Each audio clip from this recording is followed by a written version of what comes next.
Hey, Gun. Yeah. They know what time it is. I got so much energy. Gun Decker, you know how we coming, yeah, it's run DFS where we don't just play it, we run it. Whether for the long, couple dawns, a couple of buckets, guaranteed to chat. Check a bag like we carrying luggage round here. Everybody fam, we don't care about the budget round here. You can turn your cash to a couple of hundred round here. No days off, every day we be hustling. Tell them good luck, God bless, go win you some money. Get a pen and a pad and come see where it really take you. Went from 50-50 cash in a hit in the milli maker. Got the updated news and the status on any player. The chalk of the night, do we lock it or do we fade it? They ask me how I'm doing, I tell them I feel it blessed. If you want a slow grind, go place a single bet. Trying to get rich parlays or boost the odds. Soon you'll be cashing and dancing with the stars. NBA, NFL, the MLB up in VIP. Balling like we want a GPP. 15 minutes to lock and there's a DMP, no sweat. We gon' figure that out and we'll still bing. But remember that it's a marathon and not a race. You gotta put your heart in it no matter how long it takes. 8, 9, 10 next got me sitting in first place. Top value player of the day, let's break the slate.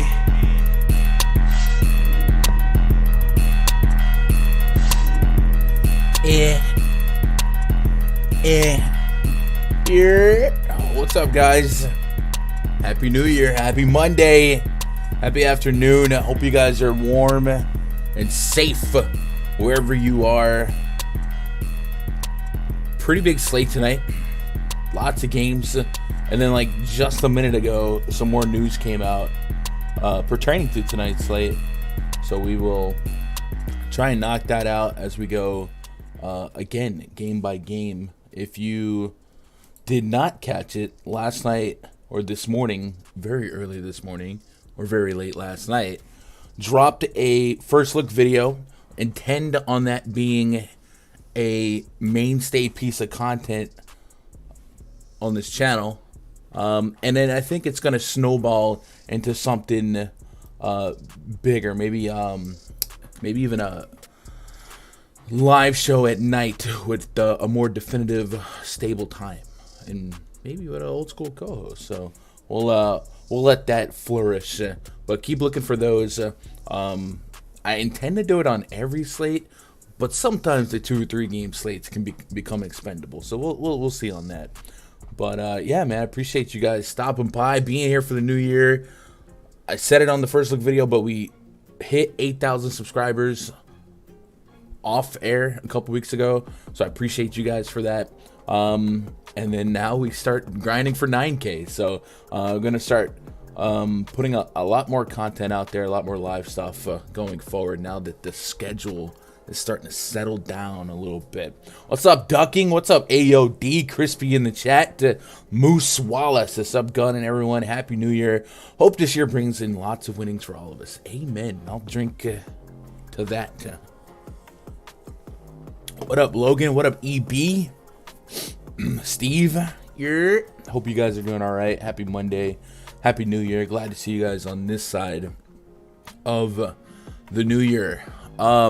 Pretty big slate tonight, so I guess won't lollygag too much. Usually we'll look at scores from last night, but last night was just a 3-game day slate. None of us really played because of NFL, right? So we should be clear to just get things going. So let's switch over to the main screen here. The stream is always brought to you by RunDFS.com. Let's get caught up on the news. What's up? I love money. Oh, wrong underdog. There we go. So we got Joel Embiid listed as questionable with the back. I didn't have that this morning. That's interesting. It does make you think. They wanted Harden with the rest, and then to trade that day of rest +1. Could Embiid want right? Could they stagger Embiid and Harden? I think it's possible. LeBron James probable with an ankle. Jimmy Butler probable injury management. Darius Garland doubtful. Saw that he was not at shoot around, so doubtful. Looks like it's going to be out. Van Vliet's questionable. We talked about how tight that spread was this morning. Brunson's available. Jamal Murray not on the injury report. Devin Vassell is available. Evan Mobley questionable. That is notable for this slate. Nurkic's questionable. Şengün questionable. And DeAndre Hunter questionable. So that's what we're working with. And then right before I went live, we got Kawhi Leonard listed as a midday questionable. And we know that usually is a pretty flimsy lean. But we lean towards that being closer to out. And that's significant because there's only 3 late games tonight. And Paul George has been out here playing a ton of minutes, and those minutes might be a little bit more lucrative if they're not coinciding with Kawhi Leonard here. He is midday Q with an illness, so we'll keep an eye on that as it develops. And then if any more news drops throughout the day, be sure to let me know in the chat. I'll try to keep an eye as much as possible on the alerts, but we're going to research the slate now that we have some totals, some spreads, and for the most part, I think we're not that indifferent from where we were this morning. But hey, if you guys have already done some homework, let me know what you guys are thinking, and we'll go game by game. What up, Jimmy? What up, dang lazy mofo? We got some wrenches in the chat today. That's what you like to see. Usually Monday's kind of slow because there's a lot of NFL stuff out there. But this is a big enough slate, man. We got to grind it. All right, game number 1, the Cavs hosting the Bulls. Project starting 5 for the Bulls: Ayo Dosunmu, Zach LaVine, DeMar DeRozan, Patrick Williams, and Nikola Vucevic, taking on Donovan Mitchell, Karis LeVert, Lamar Stevens, Evan Mobley, and Jared Allen. 2-2-2, and another one 2 is our total, with a 4.5-point spread in favor of the home team, Cleveland Cavaliers. So this is actually a run back of what we just saw on the other, what we saw last year. That joke never gets old. And in that game, Darius Garland was out. He's doubtful right now, but Evan Mobley was kind of a curveball out. And I think that is impactful, and I kind of researched into liking to going back to Donovan Mitchell today. So first of all, did play 37 minutes in that game, total of 205, took 16 shot attempts, actually less shot attempts than I may have guessed pre-flop. But the reason why I think he did take less shot attempts is because of Kevin Love starting. Let's go pull up the on-off court tool for Cleveland. Mobley was a shooter on. Yeah. So that's good for my hunch that Mitchell's going to be an exponentially better play today. We'll put Donovan Mitchell on the court. We'll take off Darius Garland.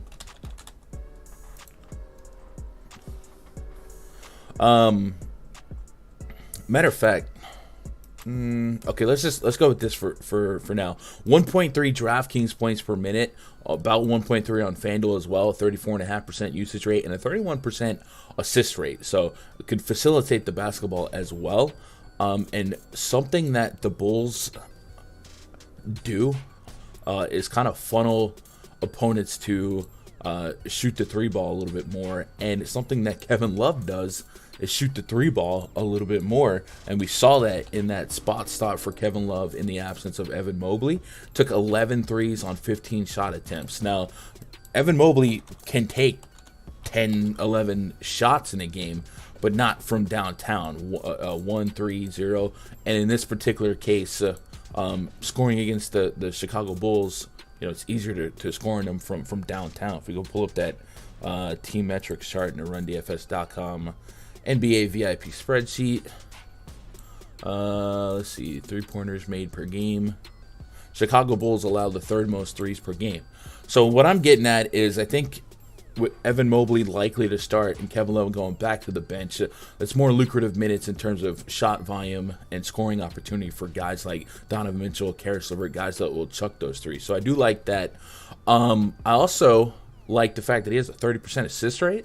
So I want to take a peek over at PrizePicks and see if we can get a hint on Donovan Mitchell's assist prop. It's at 6. That's really low for a 30% assist rate. Like, really low. Donovan Mitchell. He had 6 assists in those 37 minutes. I guess at 6, I'd still match it as a push. But it's kind of counterintuitive to like his offense a little bit more right now and then run to his assist prop. That's intriguing. And then 3.5 3-pointers made. So that's also intriguing because of the Kevin Love absence there. So something I'll keep in mind. So I'm going to like Mitchell tonight. I think at last look at ownerships, he wasn't picking up a ton of steam. I don't think there was but a handful of guys grabbing a ton of ownership because of how big the slate is. And maybe there's some, I don't know, burnt hands that didn't love the results from the last game, and they don't really, put the hunch together, that hunch that Love down to the bench is a net plus here. So I'm willing to go back to the well on Donovan Mitchell, and I don't have to give up too much equity in my portfolio of lineups to be over the field. The guy you just can't get away from, it feels like, is Karis LeVert, especially on DraftKings. 4,800 is just a broken price point for the opportunity today. 35, 37 minutes his last 2 games, so you know he can play those minutes, and we know his volume is going to be pretty high. Let's put LeVert on the court in this split without Garland.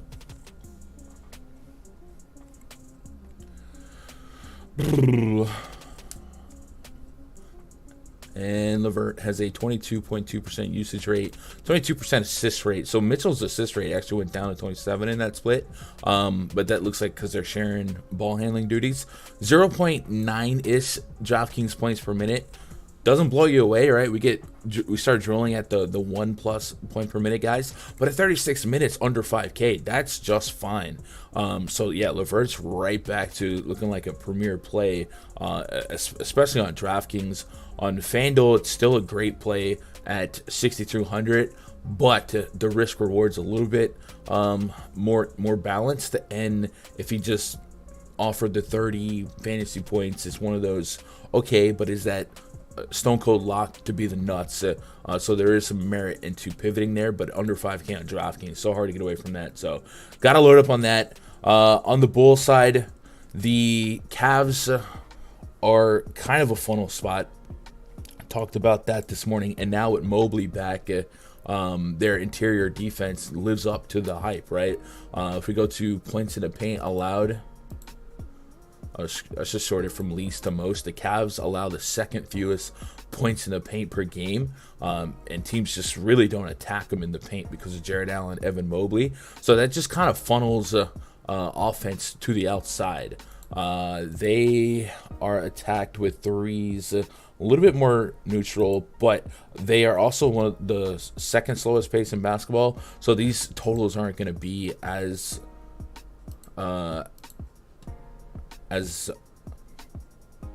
mind-blowing as some of the others. So when we go to just percentages, a little bit more league average at 38%. So they're really good defensively no matter what, but it does look like the chuckers, the Zach LaVines, the DeRozans, guys like that might get a little bit more steam shooting offensively. The pushback to that is the Bulls don't shoot the 3 ball at all. They shoot at a 3-point frequency of 32.8%. That's the lowest in all of basketball. So it's just like, what are we doing with this team? Well, I think if I end up doing nothing with the Bulls, I'm not going to lose sleep. I think there is some room for upside at 7,500, 7,400 on Zach LaVine. We've kind of seen him and DeRozan stagger some ceiling games. And I think that's still going to be my strategy handling those two, is put them both in the pool, tier 3. If a lineup has LaVine, it better not have DeRozan and vice versa. Yeah, there's going to be some games where they coexist, but the likeliness is that one or the other on a 10-game slate, if they were going to offer a ceiling game, they wouldn't coexist with another ceiling game from the other guy. So that's how I'll approach it. In 20 or less lineups, I think it's fair to not get to either, but you're seeing, the 50, 50, 70 from DeRozan, and then 38, 36 kind of coincides inversely with LaVine's games, right? The 60 while DeRozan has 37, and then the 30s while DeRozan's on the 50. So I think it's fair to suggest that their ceiling in a pace and defensive matchup like this likely doesn't coexist. So I'm not going to be at the Bulls much. If I do, in 150, it's staggering DeRozan and LaVine. And then Vucevic at 7,600, man, that's just kind of no man's land today for centers, especially when he's in the worst matchup really you could ask for here. So very little interest in the Bulls. Definitely in on the Cavs. And that's all I got to say about that. Raptors and the Pacers next up. Again, this spread kind of confusing to me, but I think I'm consistently overvaluing the Raptors. Projected starting 5 for the Raptors: Fred VanVleet, Gary Trent, OG Anunoby, Scotty Barnes, Pascal Siakam, taking on Tyrese Halliburton, Andrew Nembhard, Buddy Hield, Aaron Nesmith, and Miles Timmy Turner. 232.5 total, and the Pacers favored by 1, so I guess the home hook, if you will.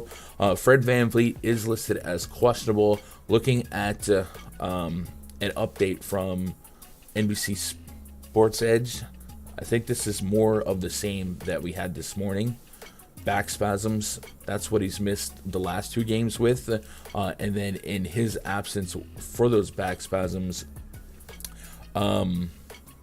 we've seen Gary Trent leap forward in terms of minutes and scoring. 39 minutes in that last game. Christian Coloco played 21 minutes. Usually when he starts, he doesn't even touch the court in the fourth quarter.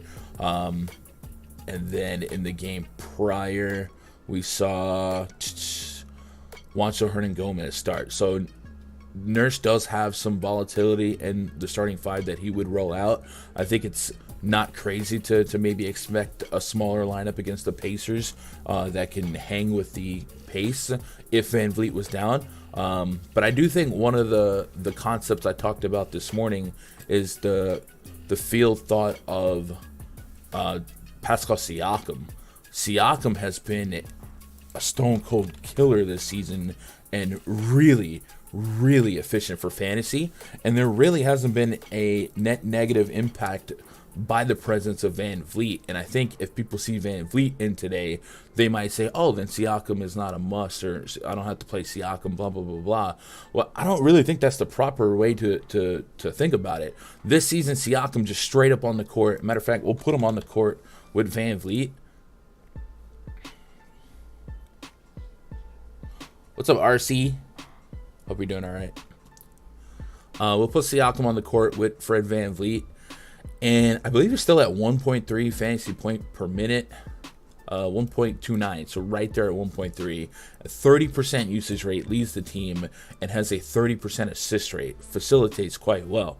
Yeah, there's some different variations of the lineup they can roll out, but we're not losing that much by putting Van Vliet on the court with him or taking him off.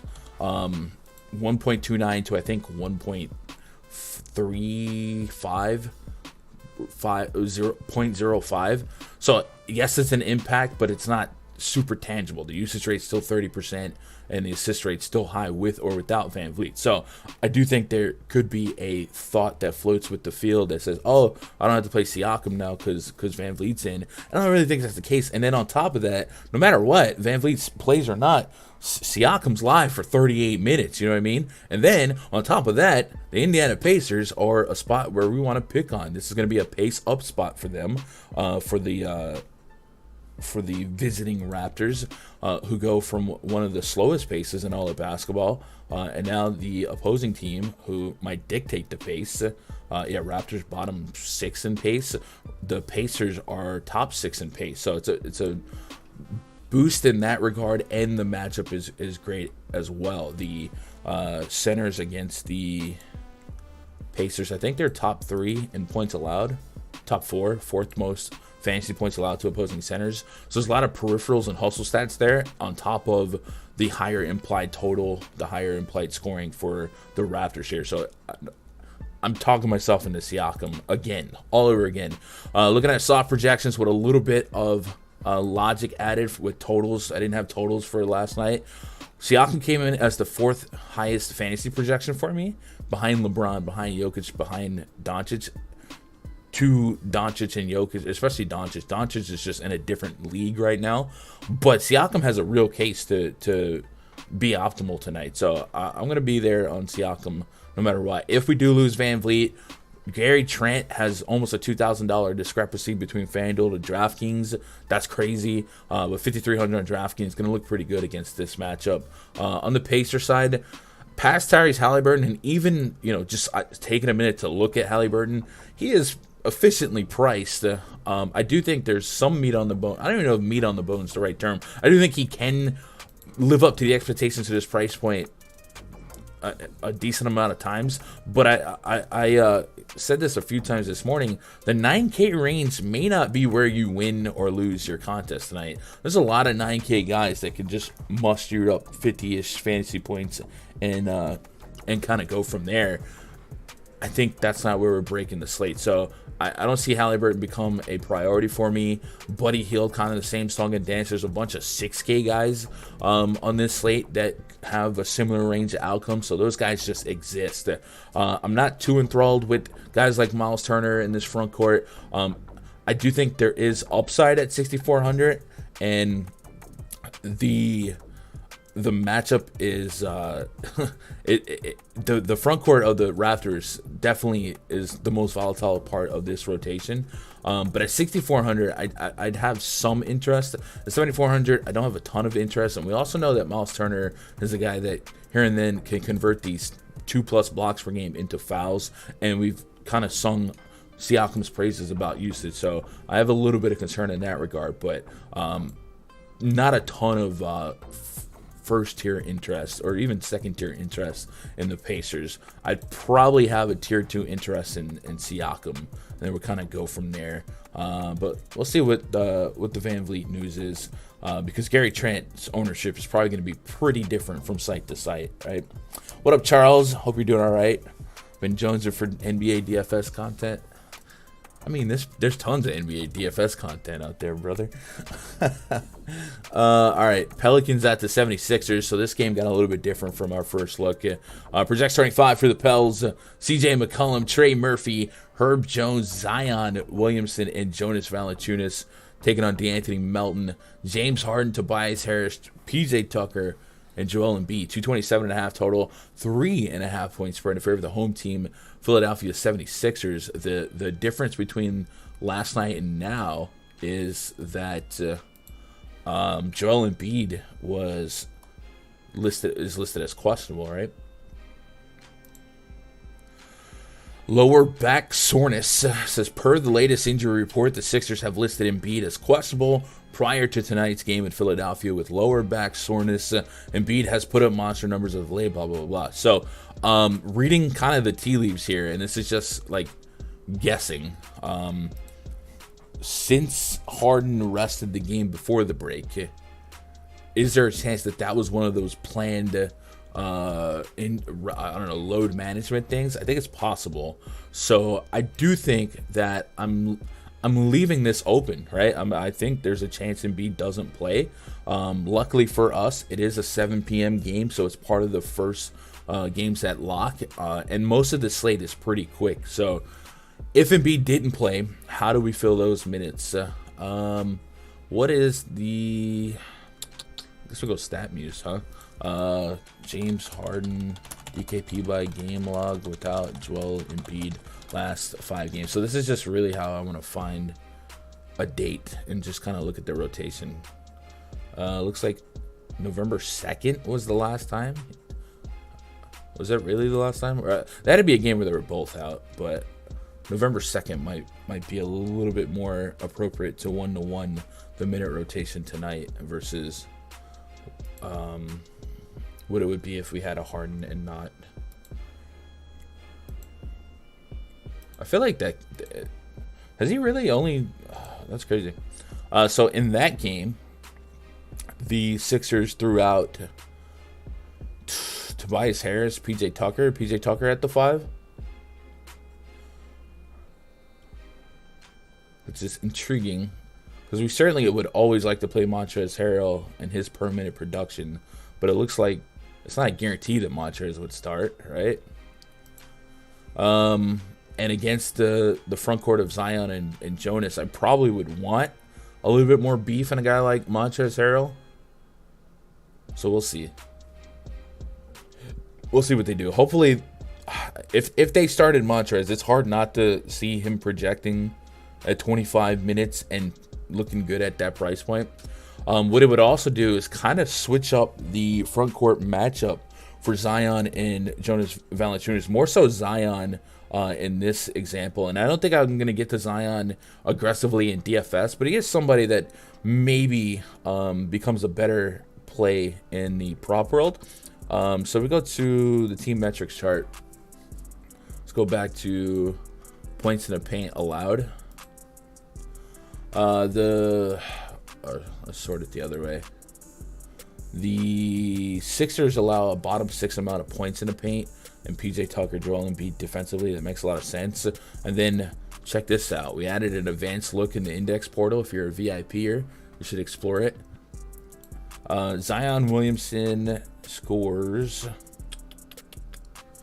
about 19 of his points per game. He averages 26 points per game. 19 of them are in the paint, right? So he's not draining threes. He is getting to the free throw line. Embiid's absence would matter. Montrezl Harrell is a significant downgrade defensively if he drew the start. I just don't know that. I guess PJ Tucker and Tobias Harris could stretch out because they're easing Maxey back in. So there's a couple ranges of outcomes for what that lineup could be for the Sixers. So we'll keep that in mind. Ultimately, I think at 10K for Zion, I'm not going to be super invested no matter what, but the matchup does get softer if Embiid is down, and then the game is more likely to stay close. So with that said, while we're here and we're discussing the possibility of no Joel Embiid, let's be ready to have a giant number on James Harden. So to put Harden on, we'll take Embiid off.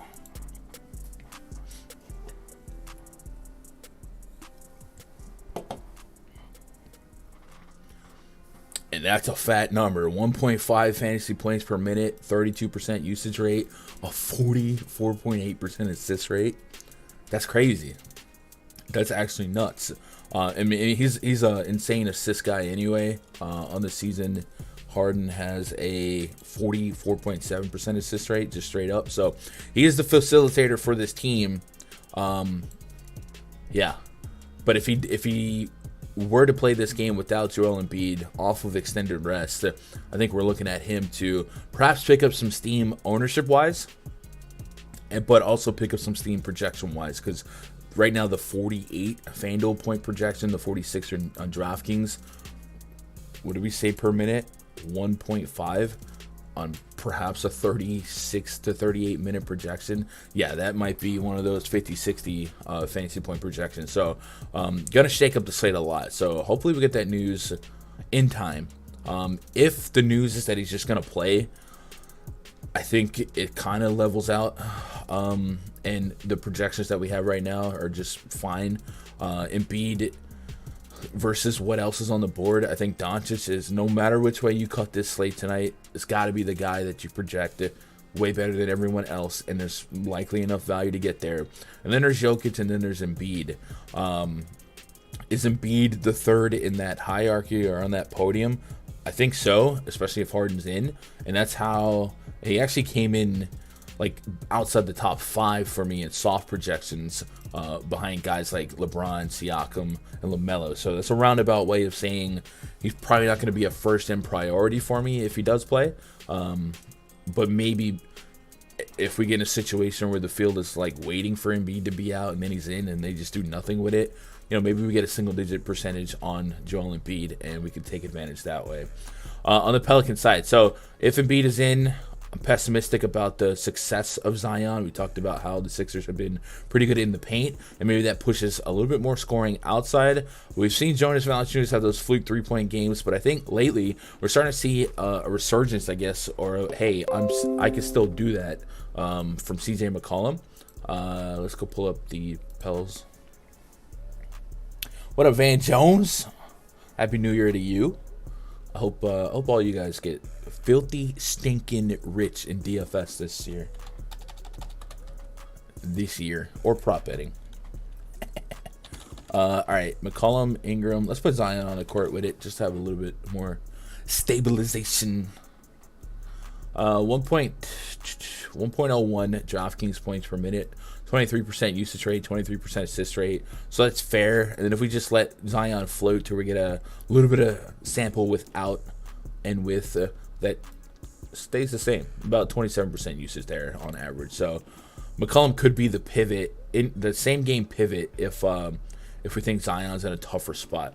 8,400 for him on DraftKings, looking for 40 plus.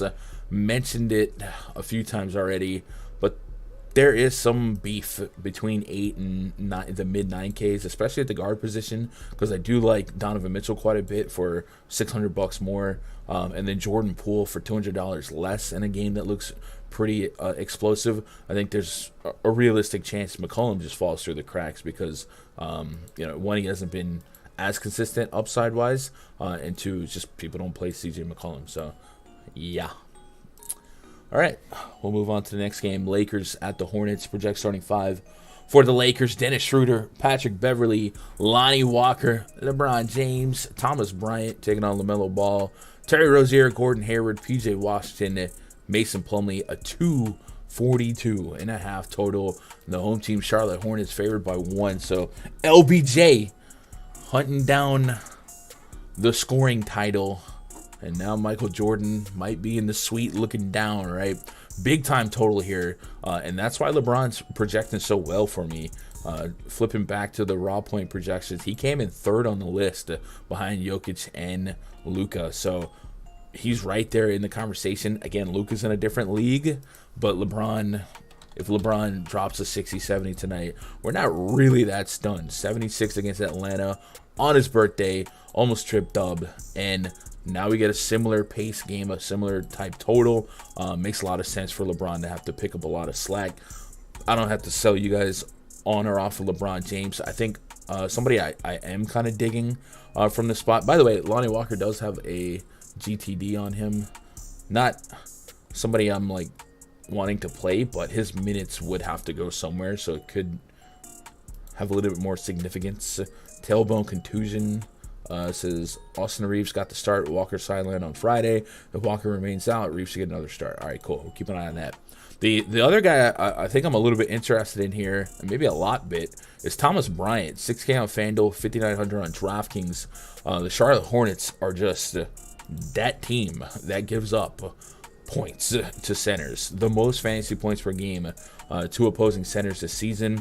And we have seen Thomas Bryant be able to contribute into the mid-high 30s of minutes, right? 34 minutes, 31 minutes, 33 minutes in the games that he's not, 23 minutes against Miami. That's a bad matchup anyway. Miami allow the fewest points in the paint. Dallas kind of slow pace, tougher matchup anyway. 3 fouls in those 19 minutes. So there's some volatility with how long Thomas Bryant's on the court. But in this particular matchup, I'm willing to get there at 6 to 5,900 because I do think there's an outcome of 40 plus fantasy points at these prices. So I'm going to be invested in Bryant. What is the ownership saying on Thomas Bryant? He's not at the top of the list. He's got low teens ownership, so I don't think I have to extend too much of the portfolio to be there healthily either. And I like the potential points per dollar value that he could offer here. Hornets offensive rating really bad, defensive rating really bad, so that's really good for us. And the Lakers are allowing 93.5 field goal attempts per game. That's a lot. I think that means they're also allowing a lot of second chance points, and it's pretty much all over the place. So good spot all the way around for this game to be attacked. So give me LeBron, give me Thomas Bryant. And on the Hornets side, we have DSJ still questionable. He's been missing games carrying this Q tag. So I'm going to keep assuming that he's out till he's in because he's been out for a long time. And then Kelly Oubre's down. If DSJ is for sure out on top of Oubre being down, I think it means that LaMelo's minutes are still safe as long as he can stay out of foul trouble. What up, Hoop? Is that Zay? I'm trying to remember you guys in your different names. Let's go to Charlotte. LaMelo. Well, wait, I'm still all the way in November. Hello. Melo against Brooklyn, offered 36 minutes, lost a couple minutes in pure blowout.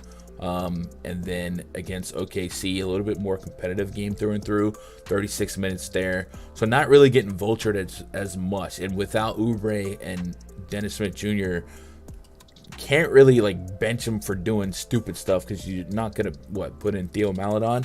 So I think he's safe for now. I do think there's going to come a time when DSJ and Oubre are back that LaMelo's 38 minutes is at risk of being 28 on any given night. But until then, I'm liking what I'm seeing. And because of this massive total being what it is and Melo being so involved, LaMelo has a overall 35% assist rate on a 28.6% usage rate. Makes a lot of sense to want to get to him at a decent clip. I think he's appropriately priced for the median outcome, but there's a ceiling here worth getting. So I'm in on that. Gordon Hayward, another one of those 6K stocking stuffers we've talked about, can contribute 30 plus fantasy points and maybe playing more minutes than a lot of people realize. 36, 37, 35. He's not minute restriction Gordon Hayward, and he is involved enough with double-digit shot attempts and picking up some peripherals that tier 3 back pocket, right? And kind of the same for PJ Washington. No warm and fuzzies for these guys. These are just stocking stuffer tier 3s. I wouldn't want two of them in the same lineup, but I'll take LaMelo Ball to the dance. Mason Plumlee, Mark Williams, the Nick Richards, that front court getting annoying. I'm not really there on that, but I do think if Mason Plumlee put up a 30 fantasy point game, it wouldn't surprise me. That's what the projections are at. I'm getting the same price projected a little bit better for Thomas Bryant, who's actually collectively cheaper. So I just lean Thomas Bryant in that split pretty much every time. I think there's a lower ceiling on Plumlee's median minutes than there is Thomas Bryant in this situation. But I have been wrong with the Hornets front court and Mark Williams, right? Oh, man. Where we at? We have 15 likes, chat. Come on. Riz me up. Can we get some likes out there? I would appreciate it. All right, so that's going to cap that off. Russell Westbrook. I haven't really been getting to Westbrook because his price, it's just so hard to click 7 to 8K bench player, right? I think on a smaller slate with this total, I might be a little bit more inclined to get here. 50 plus is a range of outcome, but the more likely outcome is like 30, between 30 and 40. So I'm willing to sit out at this price point, but I get it if you just think this game's going to explode, and maybe Lonnie Walker's absence would keep Westbrook and Austin Reeves foul or two away from having to get immediately involved, and maybe that same line of thinking could be a plus for Dennis Schroeder. So keeping that in mind. All right, Spurs at the Nets. Next game on the docket. Trey Jones, Devin Vassell, Keldon Johnson, Jeremy Sohan, and Jakob Poeltl taking on Kyrie Irving, Royce O'Neal, Kevin Durant, Ben Simmons, and Nick Claxton. 236.5 total. A 12-point spread in favor of the Brooklyn Nets. I believe this is the largest spread on the slate, so it's the most likely game to blow out, which makes the walkway something we should be trepidatious to go down, right? And I think more so with Kevin Durant, 10.4K on both FanDuel and DraftKings, getting the appropriate projection because of how bad the Spurs defense is, allowing, I think they have the official worst defensive rating in basketball. You see that quote where Popovich was talking about what they're going to do with Luka, and he was like, the goal is to keep him under 50 points, and then Luka scored 51. Yeah, worst defensive rating in all of basketball, the San Antonio Spurs. Meanwhile, the Brooklyn Nets, since moving on from Steve Nash, have just been the best team in basketball. So a lot of badness here for the Spurs to keep this game close, and I think that's how I would play it. If we can get Kevin Durant at a single-digit ownership, you know what I mean? Yeah, I'll throw some on him, but I'm not going to get too invested in them and expecting the Nets to maybe cushion a big lead for half the game. And the same with Kyrie. If he can come in at a 5% owned, same with KD, yeah, I'll throw a couple of those in mass entry in the back. But I don't want to be over invested on those guys because even if they perform to their price point, I think there's plenty of 50 bombs on this slate that I don't have to live or die by one guy, right? I think it's some of the value plays that are going to create this slate, and then maybe the Luka Doncic decision, because it looks like that's a coin flip at this rate in terms of ownership and his actual success rate. Spurs, I don't really have anything that I want to get to here, especially with Devin Vassell listed as in. It's a lot of 20% usage split amongst us, and a lot of over-efficient pricing probably with Keldon Johnson and Vassell being what it is. Wouldn't surprise me if Trey Jones offered something close to 30 fantasy points, but I think through and through, this is probably a spot that I'm not really invested in. And Claxton's probably the guy that I was walking in circles on this morning. He's 6,300. He's around that Thomas Bryant price point. Now, much like Zion, all of his points are going to be in the paint. If we look at Nick Claxton, he's averaging 12 points per game. And in the paint, he's averaging 10.7 points per game. So, picking up some free throws here and there. That's interesting to me because the Spurs allow the most points in the paint. Or, excuse me, the third most points in the paint. So, it's a really, really good spot for Nick Claxton at that price point. With Ben Simmons, with KD, with all those guys in, like, it's easy to be pushed away into like a Thomas Bryant. But as you saw in Charlotte, with just 7 shot attempts, like, the matchup's good enough to attack. He also has had 6 blocks in back-to-back games. That's probably unsustainable, right? Let's see, where are the Spurs at in blocks per game allowed? They're a little bit more league average to better than. So maybe he's just running too pure on blocks. So maybe I stick with what I'm at. But I think what I was settling on this morning is that at that price point, I'd probably just lean Thomas Bryant, but I still have that feeling in my bad knee that maybe Nick Claxton can make us money today. And would it be perhaps in the form of NBA first half props on PrizePicks? Well, they have him at 14.5 fantasy points in the first half over at PrizePicks. Maybe we look that up and see if that's something. Claxton, and what compared to the projection, by the way. So I have him at 38 fantasy points. That's probably crazy. Let's see what they have him at for the full game. If it's just a full split, they have him at 29.5 fantasy points full game. So I'm actually pretty aggressively on the over no matter what.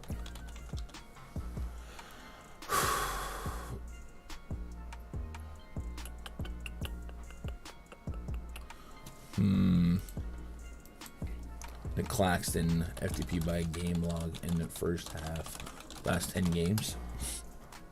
What's up, Giuliano?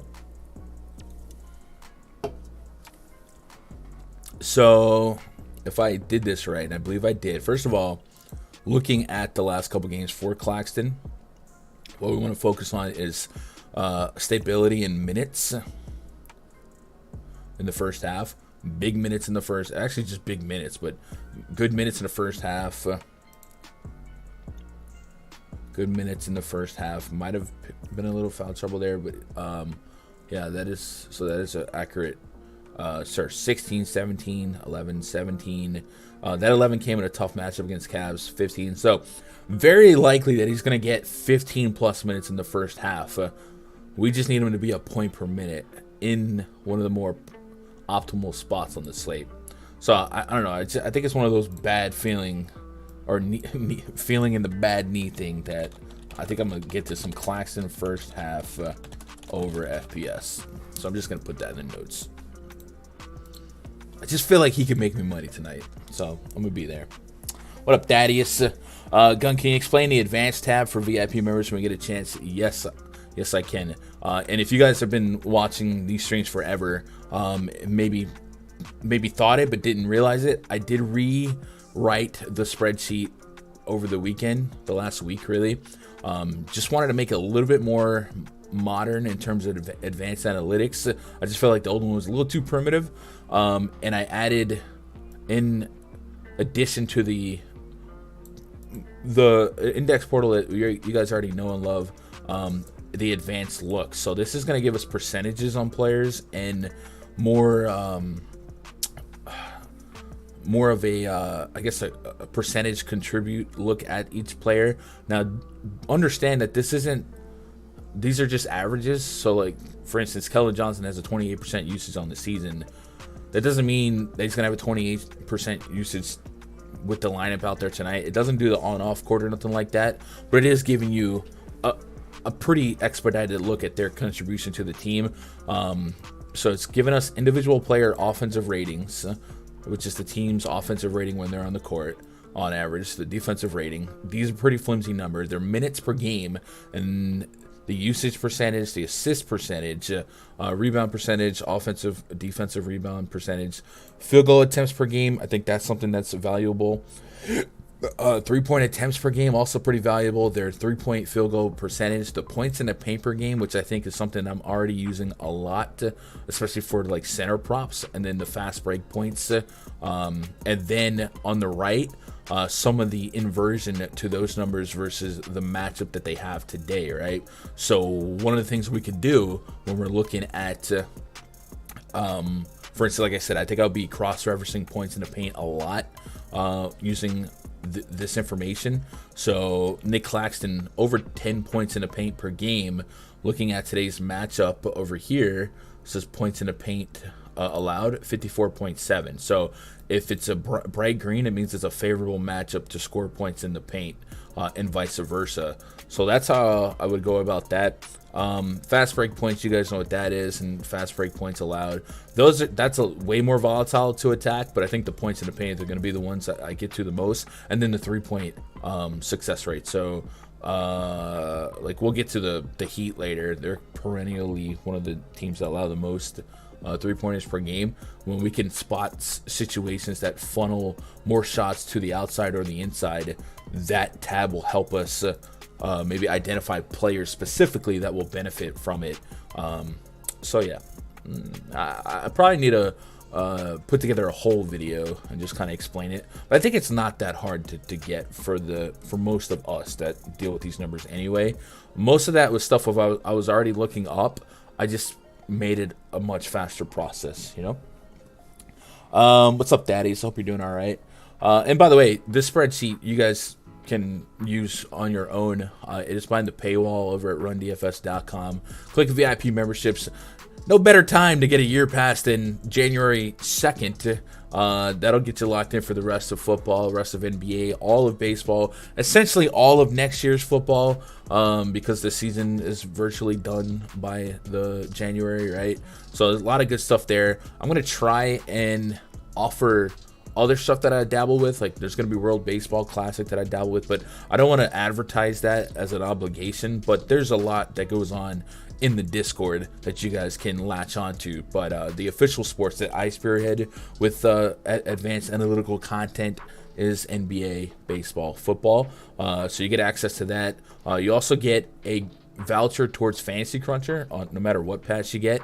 But if you get that year pass, you get $150 towards Fantasy Cruncher. That's the same optimizer I use to manage my lineups. So if you had questions about how to use it or how to make stuff do what you want it to do, I could tell you how I do it. And then you get access to the rundfs.com VIP Discord, and every day before lock, unless I'm on a stream somewhere, I'm in the pre-lock voice chat, and we're just chopping it up, making a player pool before lock. So I do think there's a lot of benefit in this community. We do have guys that play at every different bankroll level. We've got ABP, who has won 2 Millionaire Makers, 2 of them.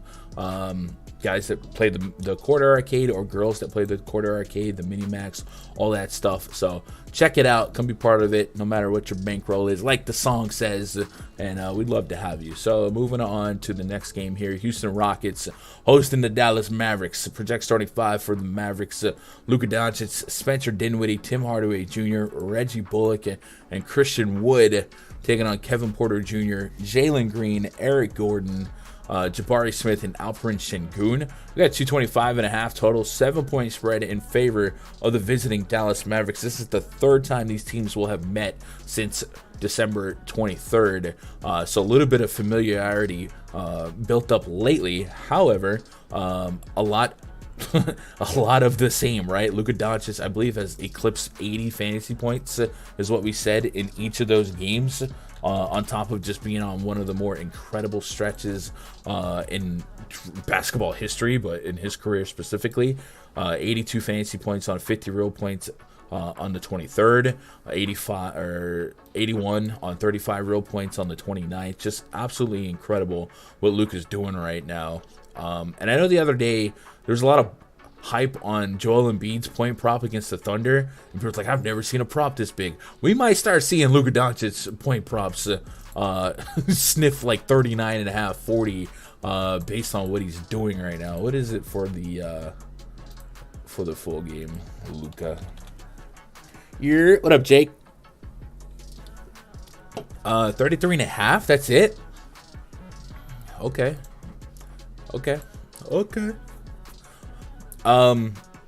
Dorian Finney-Smith and Maxi Kleber listed as out. I want to mention that, and this is another thing that the spreadsheet does. It kind of shows you what is missing in their absence.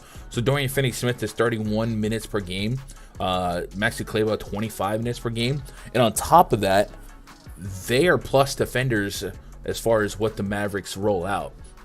So let's go to StatMuse. And this is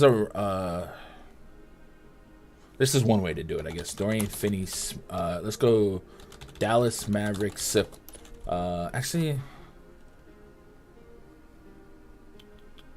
yeah, let's do that. Dallas Mavericks. I think there's a better way for me to display what I want to show you guys. Let's go to player advanced stats. So this isn't a tab for you guys. This is a tab where I pull all my information from.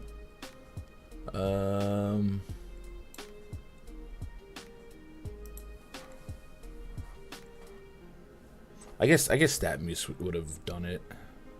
I don't know, guys. Why am I making things difficult here?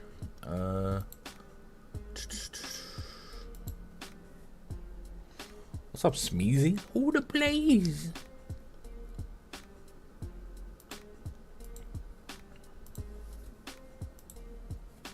So we're gonna control F Dorian Finney. Wait, give me all. Dorian Finney. Now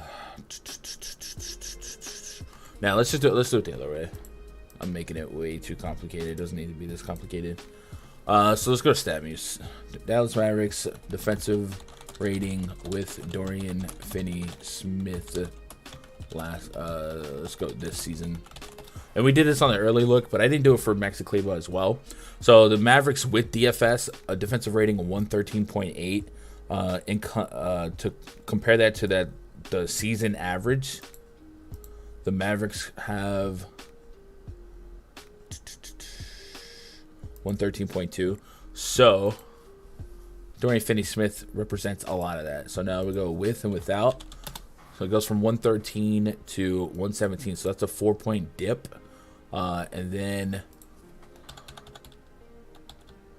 Kleber is probably a little bit more flimsy because he's a bench guy. Kleber's at 113, and then without 116. So that's like a 7 to 8 point dip in defensive rating, like cumulative. That's just humor me. That's not like a per possession thing or whatever, but it's showing you that there is a backslide in defensive efficiency for the Mavericks without those guys. And what that has done inversely is mean Luka has to play more offense, and that's also coincided with this DFS absence. So say all that to say this: it is really, really hard to not love Luka Doncic tonight. When I was peeking at ownerships earlier, Luka was not as high as I thought he was, but I think that's what a 12K price tag will do. I had him he was at 17% in my single entry on Saturday.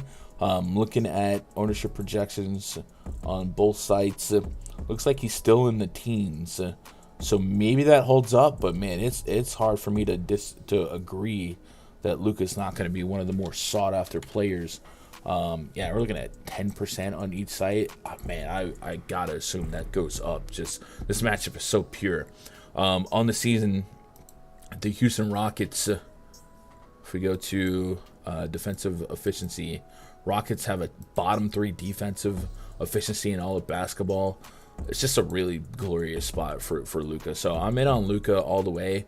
I also kind of feel like the prop is a little light, but I'm not gonna be the guy that's out here searching for 35-point props. You know what I mean? But I love Luka. Luka's crushing all of my model projections. What are the other props for Luka tonight? 33.5, 8.5 boards, 9 assists, 51.5 PRA, 61.5 fantasy points. Did they break that down 1-to-1? 61.5, so it would be what, 30.5 to 30? Yeah, 30.5. That's crazy, man. My man is special. That's crazy. Love Luka. Christian Wood, revenge game, 8,300 to AK, FanDuel, DraftKings, respectively. His results against the Rockets have been mix and match. It was a good 40-point game last time out. Sure, Rockets do allow opposing bigs to have decent games, I guess. Şengün was kind of a surprise absence for me last game. In his absence, we just saw kind of a collection of Bruno Fernando, Garuba. The front court was really something I ultimately didn't want anything to do with, and it just kind of worked out. So if Şengün did play, it just kind of makes the Rockets very unappealing collectively. So I don't think I'll be here that much. If some tier 3 shares of Jalen Green fell, or maybe some KPJ, something like that, sure. But I'm just not really that interested in the Rockets today. I think it's mostly going to be Luka for me, and then very, very light shares of some Christian Wood, maybe some Tim Hardaway, guys like that. But it's a pretty concentrated spot where I want to be, you know. Austin Reeves looks good. You think so? I don't mind him, but I guess I would need Lonnie Walker to be out to feel a lot better. Let's get caught up on some underdog tweets. Looks like some stuff came out.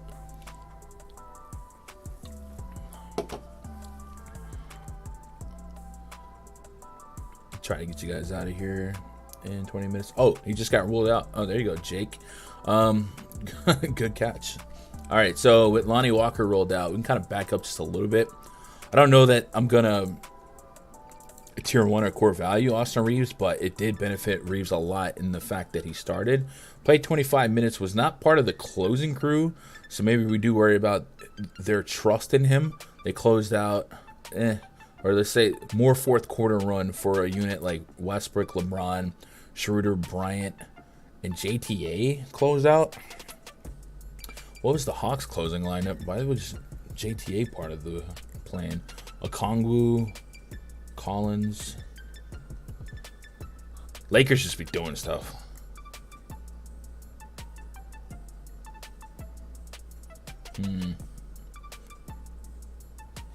But I think 25 to 30 minutes on Austin Reeves, not a crazy projection.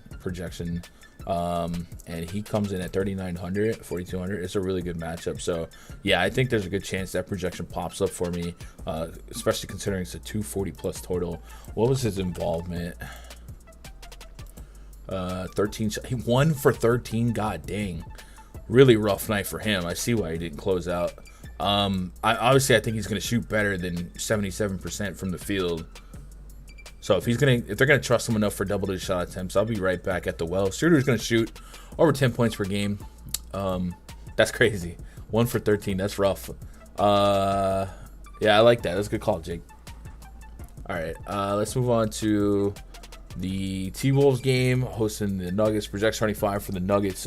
Jamal Murray, KCP, Michael Porter Jr., Aaron Gordon, and Nikola Jokic taking on D'Angelo Russell, crossing over with Anthony Edwards, Jaden McDaniels, Kyle. The Andersons got tickets to the game. How'd they get tickets? And Rudy Gobert, 233 total, 2-point spread in favor of the visiting Denver Nuggets. The T-Wolves, man, they let the Pistons come in and kind of steal their thunder. Nuggets looking virtually healthy. No Green, no Colin Gillespie. They haven't had him. So this is a pretty healthy starting 5 for the Nuggets. The Nuggets did play yesterday. If you guys were stuck in the basketball streets, I think Murray sat that one out for rest. Yeah, they played the Celtics at home. So it is a back-to-back with some travel, but Jamal Murray is rested, right? Let's look at Denver. And the Nuggets won last night. They started Bruce Brown. So when they're all healthy, what has that meant in terms of per minute production for Jokic? I actually think it's fair to actually run this experiment because Jokic's big stretches seem to also have a little bit of a boost from like a Michael Porter Jr. being absent or Jamal Murray. I wonder how Jokic's per minute stuff fluctuates, if it fluctuates with those guys in. So Jokic just in general, 1.66 DraftKings points per minute. So let's put Murray on the court. Let's put Michael Porter Jr. on the court. I'm not going to put KCP or nothing like that. I think it's also fair to put Aaron Gordon. What up, CT? Fit Doncic, Harden, LeBron. God dang. 1.53. So there is at least a quantifiable backslide in per minute production. 0.13 fantasy points per minute. Usage goes down to 25.7. So a little bit more spread out between him, Murray, and Porter. But he's such a monster that he contributes in every department that I'm not going to overthink it. But yes, that 1.6 to 1.5 ish matters enough, and the usage rate does go down from close to 30 to 25. So there is at least a tangible downgrade in per minute production. With that said, he's second to only Luka Doncic for me right now in projection. But I guess if you just want to lay out pluses and minuses, Jokic on a back-to-back versus some of these other guys that are, a little bit fresher and higher totals, I get it. For instance, Jokic is projected for better than LeBron, but LeBron's not that far behind him at a cheaper price point, right? $1,400 discount to Jokic, and I'm only losing 4 points in the projection. I'm going to have more LeBron than Jokic tonight is basically what I'm saying. So I think Jokic might be, theoretically, that might make him more lucrative. I don't know that his ownership was anything worth going out of the way for. Let's see, Jokic is coming in at, right around the Luka projection ownership-wise from what I was looking at this morning. So the process is telling me that I don't need to be aggressive with Jokic, even if I like him he's at 10%, so I don't have to give up much to be there. But also, yes, there's a reason to be less invested in his ceiling in this game because he's sharing the court with some other guys that can contribute. It's a little bit different when it's Bruce Brown, KCP, and a who's who of who's that, right? So, yeah. On the T-Wolves side, life without Karl-Anthony Towns continues. It's been pretty much Ant-Man and D-Russ interest for me. In those stretches where Gobert doesn't play, Naz Reid obviously looks really good, but it looks like those days might be done. I still think Naz Reid is good for minutes. I don't know how his price has really not moved. He was literally 5K against Miami 5 games ago. DraftKings just doesn't move his price, and it's not like he's losing a ton of minutes here. 25 to 30 minutes. You feel better about him starting in terms of a floor of minutes, but he's not losing that much opportunity. So maybe he's worth having in deep field tournaments in your back pocket. But it doesn't make sense why his price wouldn't increase tangibly, at least on DraftKings. On FanDuel 6K, I get it. Anyway, going back to the T-Wolves here. Edwards, D-Russ on. Let's take off Karl-Anthony Towns. The big cat, Ernie Ladd. Beverly's first half prop looks nutty. I'll look at that. Edwards is at a 28% usage rate. 1.17 DraftKings points per minute. I think he falls in that class of 9K guys that just whatever, right? And I think his projection is a little softer floor wise than some of the other guys at 9K. So I don't really have a strong lean on what to do with any of the T-Wolves. Not getting a terrible projection on Kyle Anderson. Never have a high level of trust in him. D-Russ is 7-1, 7-4. He kind of reminds me of like CJ McCollum in the spot that he's in, where it makes sense to be there, but I just never get there that much. But yeah, I don't know. I just might be really light on Timberwolves, which is fine. I think one thing you have to train yourself to do on these 10-game slates is to put away the FOMO, right? Fear of missing out on this guy's game or this guy's game. This still kind of make a core if you can, if you're running 20 or less or 50 or less lineups and tell a story that way. Because I think this slate's going to offer several 50 fantasy point games, and you can't have them all. So whatever your gut's telling you. My gut's kind of light on this game, really, which is crazy because it's 230 total. All right, Beverly first half points. So let's look at that, Zay. On PrizePicks, have they not like adjusted that? Let's see, NBA first half. That might be something you have to get ASAP. 9.5 fantasy points in the first half. Yeah, guess what? I think that's really light. Let's see what his minutes are looking like. Patrick Beverly, FTP by game log first half, last 10 games. Is that fair? Jokic over an assist. That makes sense too. He actually has shooters everywhere he looks. God dang.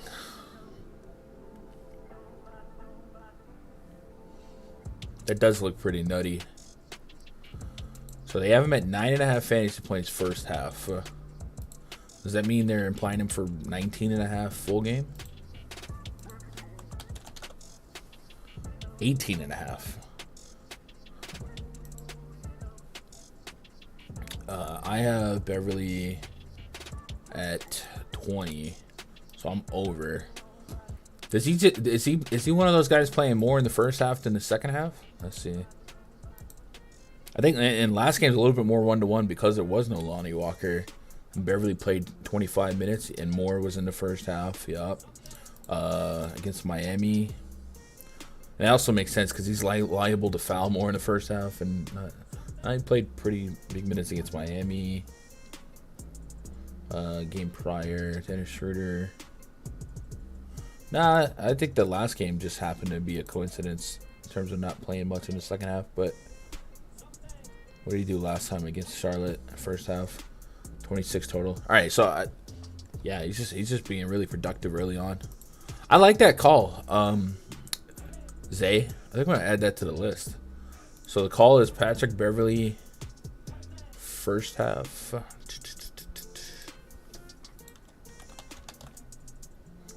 Fantasy. So we'll go Patrick Beverly first half over FBS 9.5. I'm with it. If you guys want to get in on some of that action, then you should go to PrizePicks.com. You should sign up. Actually, I'll put a link in the chat right now. Get signed up. Use my link or use my code Gundecker. One, they'll show love to the channel, love to the stream. Helps fund this stuff to keep the stuff free, as much free stuff as we do. But they also give you an opportunity to double your first deposit up to $100. So if you want to drop a $20 bill on them, they make it 40. Instant site, playable credit, no slow drip, nothing like that. And the 10 game slates where we know we can't play everybody, but we just kind of have that hunch, like I got with like Nick Claxton, where I feel like it doesn't make as much sense to get to him aggressively for DFS, but I still want to beat up the matchup, right? We're already doing the research. Why not make some more 1-to-1 money off of them? And that's what PrizePicks lets us do. If you haven't been on PrizePicks in the last year, they've recently added the 6-player flex, which is a fun thing. So you could really make some fun cards out there. So get on over there. I'm going to try to throw together maybe 5 to 10 that I'm really digging tonight. I'll post them in the free Discord. I've been slacking on that, trying to get back in the grind. I'll put them in the rundfs.com Discord as well. And if you are channel members here in the YouTube channel, the free Discord has a YouTube member subscription. Wait, that's the wrong Gundecker Gaming Discord. 1 second. I got too many Gundecker Gaming Discords. Down here we have YouTube members. I'll post the ones that I have there. I need to get back in the grind. Also, I need to develop a prop team. So if you guys know some content creators grinding, want to be part of a team, man, send them my way. I'm looking to add. Yo, what up, Mike? I seen a PrizePicks commercial yesterday for the first time. I remember when it was just gun promoting them. I mean, I'm not gonna say I'm just kidding. Yeah, they for if y'all been around these DFS streets with me for years, we've seen so many sites come and go. And I'm not going to say I thought they would be one of them, but like think about it. We've seen Fantasy Draft, Fantasy Aces, so many sites that just don't stay because they try to do it differently. But Price was just like the first site that I saw like really do it. And it reminded me of an old site named Hot Roster, but I think Hot Roster was just ahead of its time. PrizePicks showed up at the perfect time where sports betting started becoming legal. And yeah, so many people play it. I was on Facebook the other day, and I saw people that I went to like high school with that I don't ever talk to. They're just on my friends list. Were like sharing NBA PrizePicks cards, and they were terrible. But I'm not gonna tell them anything. But I was like, wow, PrizePicks is really like that right now. So I'm proud of the company, PrizePicks, what they've done. So, but yeah, anyway, check them out. Let's move on to how many games do we have? We have just 2 games left. All right. Golden State Warriors hosting the Atlanta Hawks. Projects 35 for the Hawks. Trae Young, DeJounte Murray, DeAndre Hunter, John Collins, Onyeka Okongwu taking on Jordan Poole, Klay Thompson, Dante DiVincenzo, Draymond Green, and Kevin Looney. DeAndre Hunter listed as questionable. And then on the Warriors side, a lot of outs. Steph Curry, JaMychal Green, Andre Iguodala, Jonathan Kuminga, Andrew Wiggins, and Wiseman. So Kuminga is probably one of the more modern outs that we need to appreciate, I guess. And I think what I sold myself on appreciating his minutes being replaced was I might like Dante DiVincenzo that much more.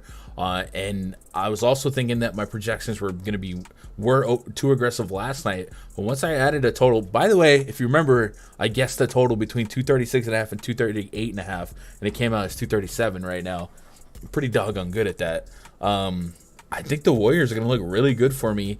I think I'd have to responsibly stagger them. Like, I don't know how much overlap I want between 8 and 7K Klay Thompson, but I think there's a real chance that this rotation is safe to predict in certain spots. And I think Dante DiVincenzo is one of the guys I'm just developing an infatuation with from this far out. We've seen him contribute peripherals, 9 rebounds, 4 rebounds, 9 rebounds. The assists have been there, the steals have been there, and then of course double-digit shot attempts likely coming his way, and 35 minutes probably coming his way without Jonathan Kuminga. So I like him a lot. Also, will likely find myself landing on a decent chunk of Jordan Poole as a hammer guy with 50-plus fantasy point potential, 8.1K on FanDuel, 8.2K on DraftKings. I like that.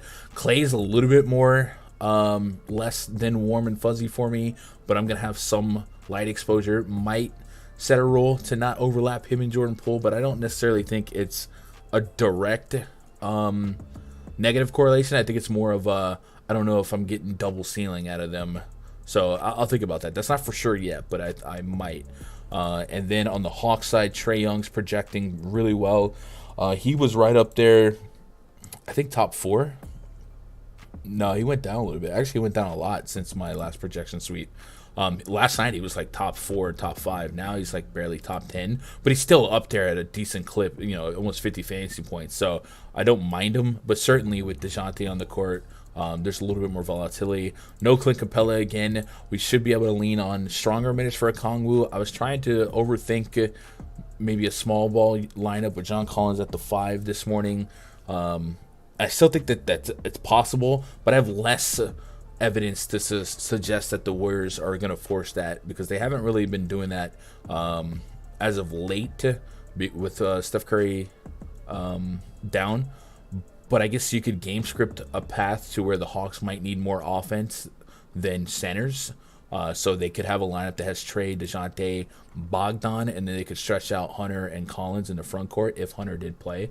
So just some stuff that's floating around. More so game theory, and probably more valuable game theory for like a late slate. Let me see what the news on Hunter is.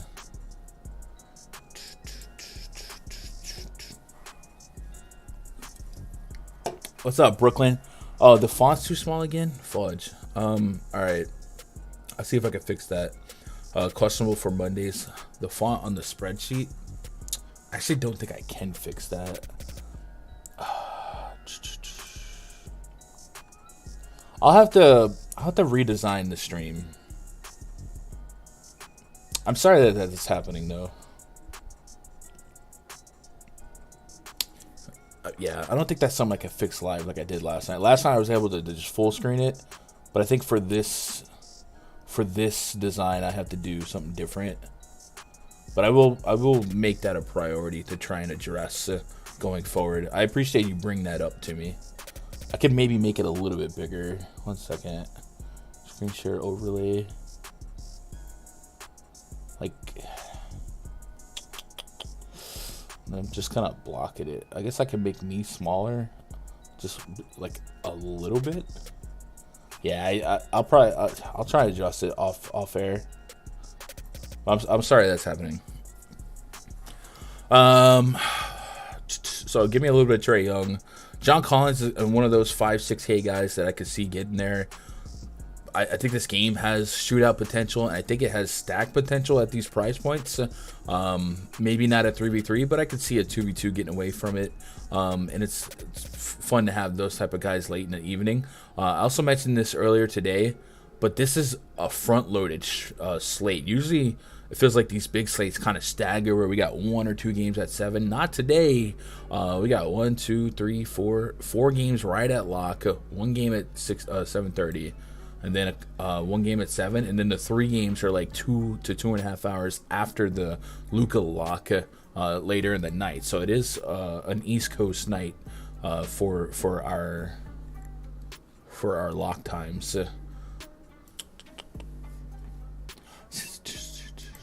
All right, let's get that. All right, where are we at on likes? 35. Ooh, can we get 60? 137 viewers. Can we get 60? Maybe.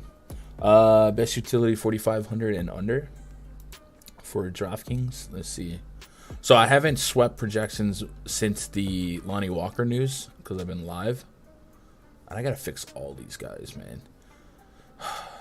Lonnie Walker. I guess Lonnie Walker's not gonna be a problem now, but to share some spreadsheet grief. There's little nuances between different data sources and even FanDuel to DraftKings. And one of the things that I do is I take out the juniors, the seniors, the second, the third, the fourth, and the quick replace all command. Here, I'll show you an aesthetic, find and replace. The way I would take out all the fourths is space IV, replace with nothing, and it would just replace it. Well, that was effing up Jaden Ivey for me. And I was like, okay, well, Lonnie Walker's the only one that's really messing that up. But then there's guys like PJ Washington. Some sites will put the periods in the PJ, and then Nicholas Claxton for most. It's just small nuisances. Anyway, the question was 4,500 and less on DraftKings. So let's create.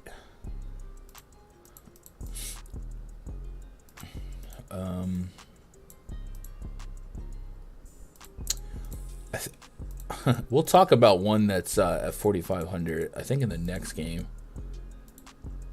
But the backups to Golden State are projecting decently. Ty Jerome, Moses Moody. But there's not going to be any warm and fuzzies there. Looking at all these names, it's a bunch of vomit. But Marvin Bagley is the one that I'm a little bit interested in. Not a lot, but a little bit. And then Austin Reeves at 3,900. This is based on the Lonnie Walker being in model. So that's probably going to pop. So my answer is probably going to be between Austin Reeves and Bagley. Let's talk about Bagley. Let's move on to that game, which is our main event. It's one of our last games of the night. What up, Craig? Happy New Year. What up, Ariel? Hope you're doing all right. Pistons at the Blazers. Project 35 for the Pistons. Jaden Ivey, Sadiq Bey, Bojan Bogdanovic, Isaiah Stewart, Jalen Duren, taking on Damian Lillard, Anthony Simons, Josh Hart, Jeremy Grant, and Yusuf Nurkic. So this is, I think, the second widest spread on the slate tonight. Giggity. And what I was talking about from the last Pistons game against Minnesota is they closed out with a unit that just like fought.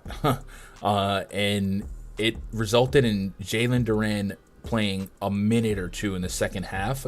Jaden Ivey didn't touch the court in the fourth quarter, and Sadiq Bey as well. Alec Burks, Kojo, Magruder, Marvin Bagley, and then at some point Ham Diallo and Bojan. Those guys were part of the cleanup crew here. 9.5 point spread kind of leaves the door open for, hey, what's working for us? Was it Casey to just go with the flow. We still have no Isaiah Livers, and we have seen Marvin Bagley get opportunity lately.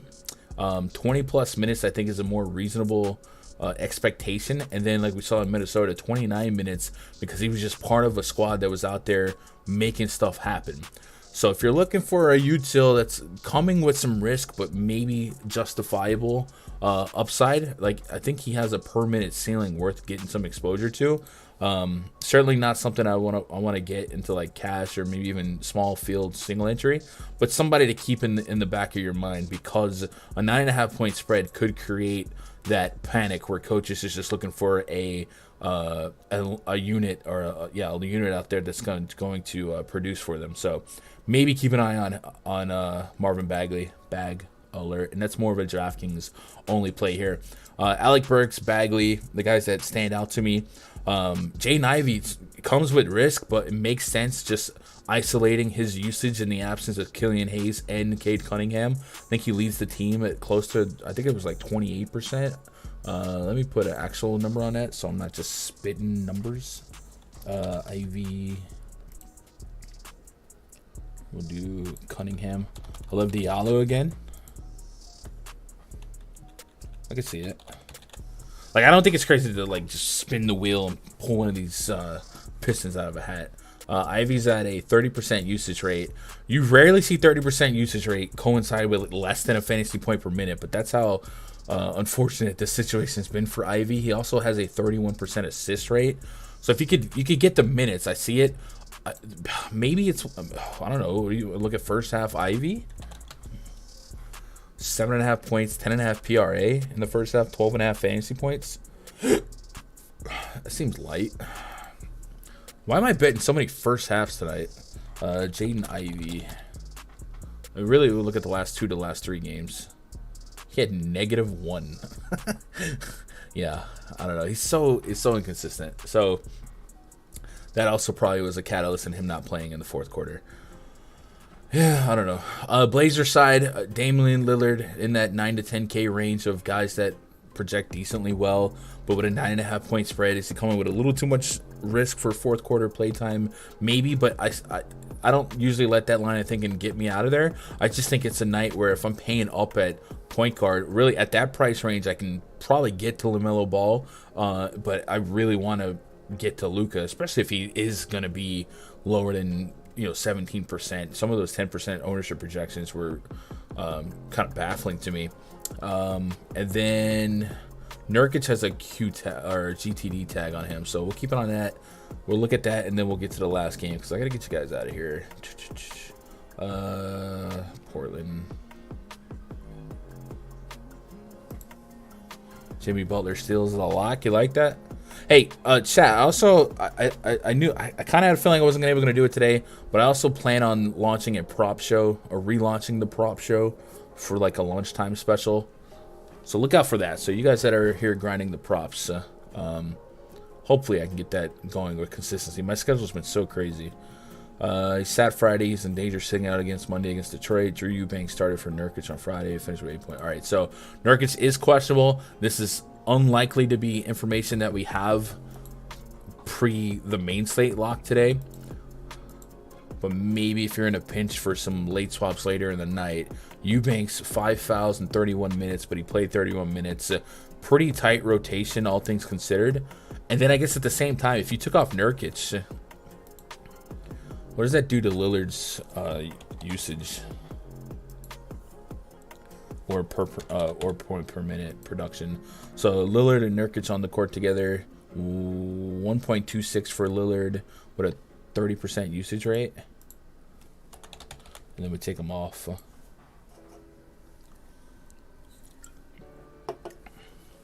1.3. That's a pretty significant jump, and the usage goes up. So maybe even in a 9-point spread, Damian Lillard at 38 minutes on average, right? Without Nurkic, I could be there. What else do we got here for like Jeremy Grant? Jeremy Grant's over a point per minute, so maybe there is some merit into getting this game and making some late swaps if we do lose Nurkic throughout the day, you know? Yeah.